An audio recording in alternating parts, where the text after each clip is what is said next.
Hey there, East Palo Alto homeowners. This is your market update.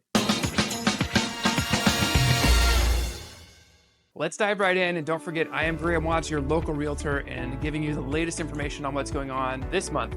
Let's take a look. Let me get that chart ready for you here. So this is a pricing trend chart from 2018 to 2025, basically today. And as you can see, pricing has been relatively flat in East Palo Alto, like it has been in my past videos. Hasn't really moved all too much year over year. You're seeing there's kind of a little bit of an upswing right now. Let's get rid of this chart and move on to the next one, which I'm sure also you're very excited about. As you can see here, the days on market. Let's take a look at this.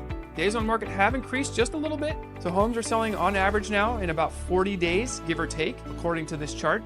I think that's a little bit less, as we're going to see that even out over the next couple of months. Generally speaking, if you have a nice home and it's priced well, you're seeing homes sell within about 30 days, but you are seeing some people overprice those homes, which is driving up that data right here. That isn't necessarily reflective of, I think, pricing trends or the market in general. Being down in the trenches here like I am, I don't see the market blowing up anytime soon. And one of the reasons I say that, as you look at this next chart here, which is our list to sales price ratio here in East Palo Alto, you can see that's a bit of an upswing. Homes are selling for on average about 115% over asking price, which is definitely pretty good.